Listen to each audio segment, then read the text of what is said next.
안녕하세요. 믿음모터스 박영입니다. 중고차를 구매할 때 여러 가지 방법이 있어요. 예를 들어 당근마켓 같은 데서 직거래로 차를 구입할 수도 있는 것이고요.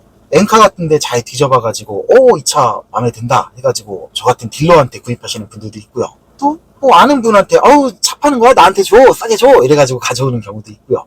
최근 몇 년 전부터 이제 또 많이 늘어난 구매 방식이 경매 대행이라는 거를 이용하시는 분들도 많이 계시더라고요. 경매 대행 모르시는 분들을 위해서 설명을 드리면 이게 뭐냐. 이제 저 같은 딜러가 차를 사올 때 개인들한테 사가지고 오는 경우도 있고 헤이딜러 같은 어플을 통해서 사오는 경우도 있는데 경매장을 방문해서 입찰해가지고 차를 가져오는 경우도 많아요. 경매장 여러 군데 있습니다. 현대 글로비스 경매장이니 케이카 옥션이니 롯데오토 옥션이니 수많은 경매장이 있어요. 이런데 차가 매일매일 수백 대씩 나와요. 그 중에서 내가 마음에 드는 차 리스트 보고 이 차 시작 가격 괜찮은 것 같은데 하면은 실제로 가서 차 한번 상태도 보고 차 상태 괜찮으면 이 차 괜찮은 것 같아, 얼마까지 내야지 해서 입찰해서 가져오는 경우도 굉장히 많은데요. 이런 경매장 같은 경우는 개인 고객님들은 접근이 안 돼요. 내가 경매 참여를 하려면은 1년에 1,200만 원 정도 하는 연회비를 내고 회원가입을 해야 됩니다. 그러다 보니까 난 내 차 한 대만 살 건데 연회비 100만 원씩 내고 회원가입할 수가 없잖아요. 그래서 일반적인 고객님들은 경매장 입찰은 아예 그냥 생각지도 않고 알려지지도 않은 그런 방식이었는데 언젠가부턴가 경매 대행 업자분들이 많이 생겨나기 시작했어요. 고객님 그 경매 리스트 제가 보내드릴 테니까 이 중에 마음에 드는 차 있으면은 제가 고객님 대신에 내일 가가지고 이 차 보고 상태 알려드릴게요. 그리고 낙찰되면은 수수료 주세요. 그건 받으면 됩니다. 이런 식으로 경매 대행 업자분들이 많이 생겨나기 시작했어요. 그래서 예전에는 안 그랬는데 요즘 들어서 좀 문의 주시는 분들 중에 경매 대행 어떻습니까? 이런 문의가 좀 많이 들어오더라고요.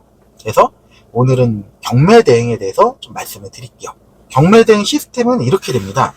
이제 경매가 시작가가 있어요. 내가 만약에 내일 출품되는 그랜저 IG를 보잖아요. 시작가는 1,000만 원 이런 식으로 정해져 있어요.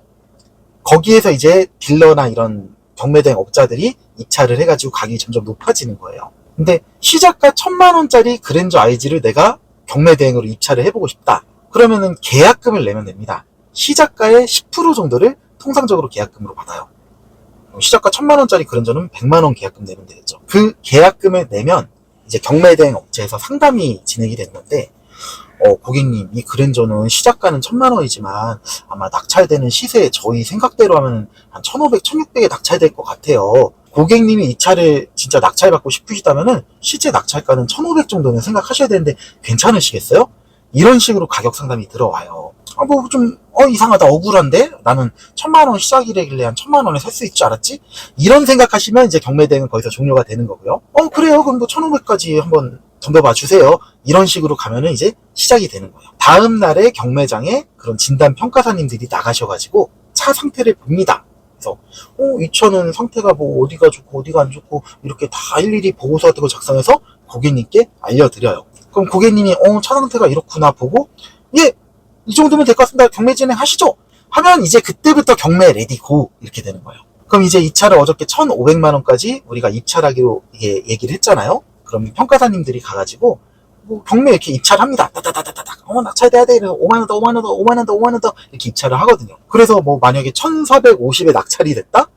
그러면 이제 그 차는 고객님 거예요. 만약에 내가 생각이 바뀌어서 나 생각해보니까 이 차 1,450에 사는 거 아닌 것 같아요. 나 취소할래. 요거는 못해요. 낙찰되면 무조건 사셔야 됩니다. 내가 만약에 경매 낙찰됐는데 나 그냥 이 차 안 살래요 하면 어떻게 되냐, 어저께 냈던 계약금 있죠, 시작가의 10%, 그거 그냥 날아가는 거예요. 계약금 날아가도 되면 안 사셔도 돼요. 근데 그럴 수야 있나, 계약금도 냈는데 아깝잖아요.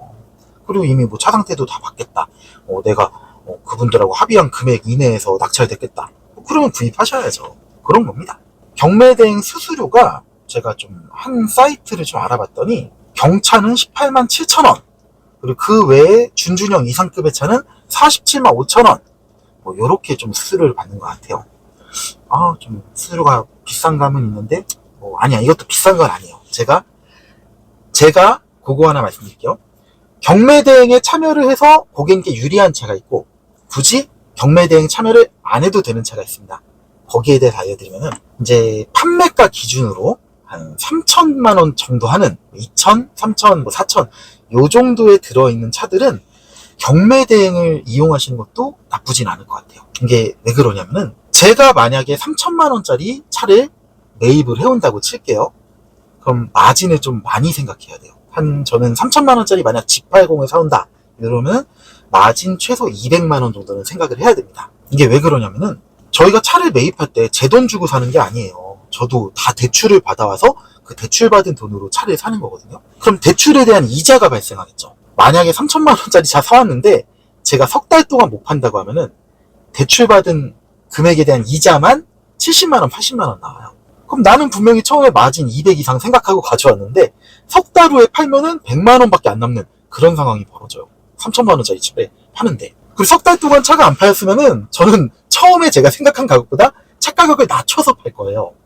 그럼 진짜 처음에는 200만 원 생각하고 가져온 차인데 마진 10만 원, 20만 원도 못 보는 경우가 태반이에요. 그러다 보니까 절대 낮은 마진 생각하고는 그런 차는 못 가져와요. 근데 경매대행업자들은 어떠냐? 아까 수수료 47만 5천 원 말씀드렸잖아요. 나는 그 수수료만 받으면 된다 이거야. 그 수수료만 받으면 오늘 이 차 낙찰 해가지고 고객한테 전해드리면 끝이에요. 대출 이자도 낼 필요도 없는 거예요. 딱 하루밖에 돈 안 썼으니까. 그러니까 그런 면에서 가격이 있는 중고차는 경매대행을 이용하시는 것도 나쁘진 않습니다.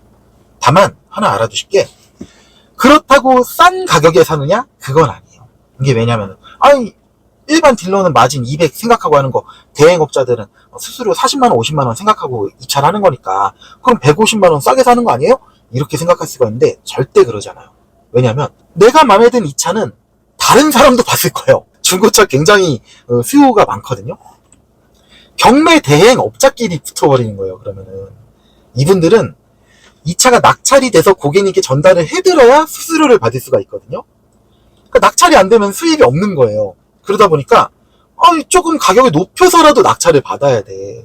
그러다 보니까 수수료 50만 원만 받으면 되지만 아무튼 높은 값에라도 이 차를 낙찰을 받아야 되는 거죠. 그런 거예요. 저희는 특정 마진보다 좀 그 마진 못 보는 가격 이상 올라가면 몰라 하고 그냥 포기해 버리는데 이런 경매대행 업자분들은 조금 시세보다 높은 가격에 입차를 낙찰을 하더라도 그 차는 낙찰을 받아야 되는 거예요. 다만 바가지는 안 써요. 왜냐면 어제 이미 상담이 다 끝났잖아요.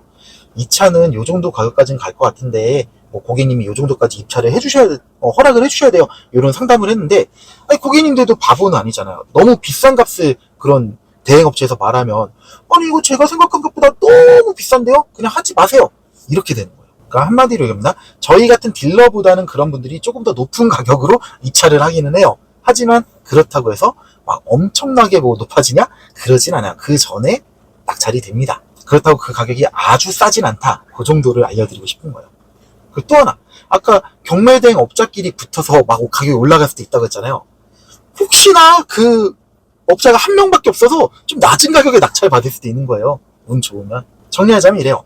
아주 싼 값에는 낙찰을 못 받지만 그래도 운 좋으면 조금은 싸게 살 수 있고, 그리고 또 하나, 그런 진단 평가사님들이 차량의 평가를 한 다음에 고객님께 알려드리는데 그런 거를 차 상태가 안 좋은 걸 좋다고 하고 고객님께 알려드리진 않아요. 왜냐면 그분들도 수수료 몇십만 원 받고 일하는 건데 아무리 낙찰돼야 돈을 번다고는 하지만 차 상태 안 좋은 거 고객님께 들었다 클레임이 걸리잖아요. 정말 골치 아픈 거예요. 그러면은 나 남는 것도 없는데 클레임까지 걸려서 짜증나 싫어 막 이렇게 되는 거예요. 그러니까 실제로 경매장에 차를 보러 갔는데 실제 차 상태가 안 좋다? 그런 거는 솔직히 말씀드려요. 내가 이 차를 봤는데 고객님 이 차는 좀 입찰 안 하신 게 맞는 것 같아요. 다음 경매를 노리시죠. 이런 식으로 갑니다. 우리가 중고차 살 때 솔직히 상태 잘 모르잖아요. 근데 전문 진단 평가사님들 차에 대해 잘 아시는 분들이 가가지고 그런 상태를 나한테 확실히 보고를 해줘요. 100번 중에 100번 다 맞진 않겠지만 95%, 97% 이런 확률로 차 상태를 정확히 알고 살 수가 있다는 거예요. 분명히 아주 비싸게는 안 사고 차 상태도 정확히 알고 사고 그런 장점이 있기 때문에 좀 어느 정도 가격 있는 차들은 경매 대행을 이용하시는 것도 나쁜 선택은 아니에요. 내가 오늘 당장 차가 필요한 게 아니라면 그런 것도 한 방법입니다. 그럼 경매 대행이 굳이 필요 없는 경우는 어떤 경우냐? 1000만 원 미만대의 좀 중저가 차량, 경차라든지 500만 원짜리 K5, 700만 원짜리 스포티지 이런 거는 굳이 막 수수료 주면서 경매 대행을 이용할 필요가 없어요. 이게 왜 그러냐면 제가 그런 차를 사올 때도 마진은 생각을 많이 하질 않아요. 그런 차 한 60만 원, 70만 원 나오면 땡큐지 하면서 사오는 거기 때문에 경매 대행 업자들이 받는 수수료 생각하면은 그게 그거예요. 거기다 그런 차들도 좀 어느 정도 경매 대행 업체 오더가 들어오기 때문에 많이 입찰 경쟁이 들어갑니다. 오히려 저희보다 더 비싸게 낙찰가는 경우도 종종 있어요. 그러다 보니까 낮은 가격대 차들은 굳이 경매 대행은 이용 안 하셔도 된다, 이런 생각이 들고요. 그리고 아까 말한 판매가 한 3천, 2천, 4천 요 정도 하는 차, 그런 것들은 경매 대행을 이용하셔도 나쁘진 않은 것 같습니다. 하나 알려드릴게요. 경매장에 나오는 그런 차들은 거의 대부분이 용도 이력이 있는 차들이에요. 개인 렌트로 썼던 그런 차들이 많이 올라오는데, 나는 용도 이력 있어도 괜찮아, 그냥 차 상태만 좋고 비싸지만 않게 사면 좋겠어, 요런 생각하시면은 경매장, 경매대행 이용하시기에 나쁘지 않습니다. 그거 말씀드릴게요. 그리고 좀 저렴한 중저가의 차에서도 경매대행을 이용해도 괜찮은 경우가 있는데, 이게 뭐냐면은 저희 같은 딜러들이 차를 사오면 상품화라는 과정을 거쳐요. 그래서 좀 누유도 있으면 좀 고치고, 좀 어디 기스나거나 찌그러진 데 있으면 판금, 광택 작업도 다 하고 막 그러거든요. 그런 비용이 막 400만원, 500만원짜리 차에서도 70만원, 80만원 들어가요. 반짝반짝 이쁘게 만들어놔야지 손님들이 차를 살 거 아니야. 그러니까 저희는 그런 걸 다 하거든요. 근데 경매장에서 낙찰받은 차는 그렇게 상품화가 아직 되기 전의 차량이에요. 아주 그냥 날 것 그대로의 차죠. 나는 좀 차 좀 약간 찌그러져 있어도 괜찮고 누유도 조금 어느 정도 살짝 있는 건 괜찮아, 그 대신에 차는 무조건 싸게 사고 싶어, 이런 생각을 하시면은 경매대행을 이용하시는 것도 나쁘지 않아요. 상품화 비용이 빠진 만큼 싸게 내가 살 수 있는 거거든요. 제가 제 차도 자주 바꾸고 저희 부인 차도 자주 바꿔주거든요. 저희 차는 상품화 안 해요. 그 약간 누유 있어도 그냥 타요. 솔직히 그래도 돼요. 다만 내가 엔카에 올릴 때는 그런 상품화를 다 합니다. 왜냐면 고객님들은 그런 걸 보기 때문이죠. 그러니까 방금 말한 것처럼 나는 외관이나 이런 거는 크게 신경 안 써 라고 하시는 분들은 경매대행 통해서 사면은 좀 저렴하게 살 수 있어요. 괜찮은 거예요. 자, 오늘 제가 올린 영상 정리하면 오늘 정말 간단합니다. 경매대행이라는 구매 방식이 있고요. 좀 비싼 차는 경매대행이 괜찮고, 좀 저렴한 차는 굳이 경매대행 할 필요가 없다. 다만 저렴한 차를 찾는데 굳이 상품 안 돼도 좋으니까 진짜 싸게 사고 싶다, 그러면 경매대행도 괜찮다, 요런 내용입니다. 그거를 말씀드리고 싶었어요. 그리고 또 하나, 저도 경매대행 합니다. 만약에 필요하신 분 있으시면은 저한테 말씀하세요. 저는 수요일하고 금요일날 그 안산에 있는 현대 글로비스 경매를 참여하거든요. 경매대행 해드리니까 필요하신 분 있으면 저한테 말씀하시고요. 중저가 차량 같은 경우는 제가 이거 좀 솔직히 말씀드릴게요. 경매대행 업자분들보다 저 통해서 하는 게 더 쌉니다. 좀 이유가 있는데 그거는 솔직히 말씀 못 드려요. 남의 밥줄 끄는 얘기라 그건 말씀 못 드리고, 고가의 차량은 몰라, 그분들이 더 싼 것 같아. 근데 중저가의 차량은 제가 짱이에요. 제가 확실히 꽉 잡고 있으니까 저한테 연락 주셔도 됩니다. 오늘 보신 영상이 좋으셨다면 좋아요와 구독 눌러주시고요. 다음 제 영상도 시청해주시면 감사하겠습니다. 오늘 하루도 좋은 하루 되세요. 감사합니다.